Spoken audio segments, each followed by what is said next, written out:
There was a line. Just a line on a map, drawn by men in London who'd never set foot on this soil. It traced along a mountain range, innocent enough. A boundary, they called it. Stay east of this line, the British Empire commanded their settlers. But here's the thing about lines. They're made to be crossed. The empire knew what would happen if settlers pushed west: war with the natives, conflict with France. So they drew their line and prayed their people would listen. They didn't. And those rebels, they didn't just cross the line. They declared independence, started their own country, and then the floodgates opened. What came next was a tidal wave of expansion, a frontier remade through blood, mostly the blood of people who'd lived on this land for centuries. We'll get to that horror later, but right now, I need you to understand what happened when America reached here. Mid-1800s, 27 states, territories sprawling west, but the country doesn't touch both oceans yet. And then they see it. Mexico. Specifically the northern part called Texas, populated mostly by native groups who wanted nothing to do with either nation. They'd been there for centuries, living their lives. Mexico looks at this sparse, wild territory and thinks, opportunity. They hatch a plan. Rent massive chunks of land to American settlers, have those settlers recruit more settlers, build up the economy. Simple. It was the worst decision they could have made. Americans flood into Texas exactly as Mexico hoped, but they bring something Mexico didn't anticipate: slaves, illegal in Mexico.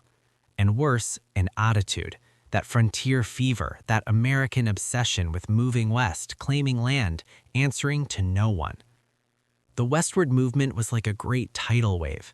Mexico realizes too late they've invited in their own destruction. These American renters, they're not interested in Mexican rule anymore, so Mexico sends in the military. Think about that moment. Imagine being Mexico, watching your plans spiral into catastrophe. You send soldiers to remind these settlers, this is still our land, you're renting from us. The settlers don't care.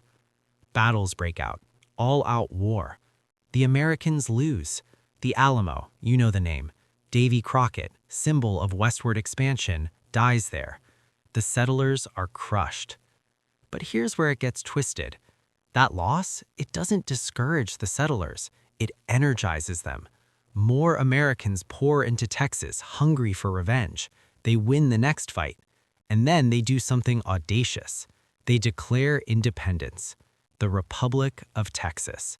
A whole new nation carved out of Mexico, just like that. But Mexico doesn't accept it.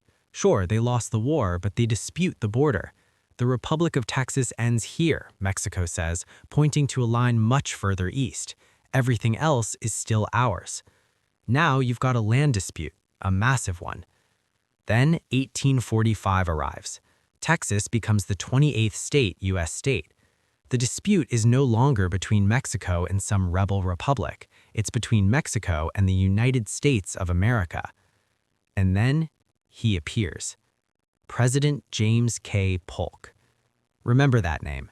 Polk walks into office with a wish list, 4 big items, and at the very top, circled, underlined, obsessed over, California. That specific chunk of Mexico. He wants it, badly. First, he tries to buy it, $25 million. Mexico says no. Most presidents would move on. Not Polk. Remember that disputed territory Texas brought into the Union? That gray area where both sides claimed ownership? Polk sees an opportunity. He sends a small group of troops, just 80 men, into the disputed zone, has them march right up to the river everyone agrees is Mexican border. But according to Mexico, these troops crossed into Mexican territory the moment they entered the disputed land. The Mexican army responds. 16 Mexican soldiers attack. 11 Americans die. The rest are captured. Mexico wins easily. Exactly as Polk planned. Let that sink in. Polk sent troops he knew would likely be killed. He needed them to be attacked. He needed American blood, and he got it. He rushes to Congress with the news. The Mexicans have invaded our territory and shed American blood upon American soil. Never mind that the territory was disputed. Never mind that most people believed it was rightfully Mexicans. Dead Americans were enough. Congress declares war. The U.S. wins quickly, easily. They pay Mexico $15 million, $10 million less than the original offer, and Mexico surrenders all of this.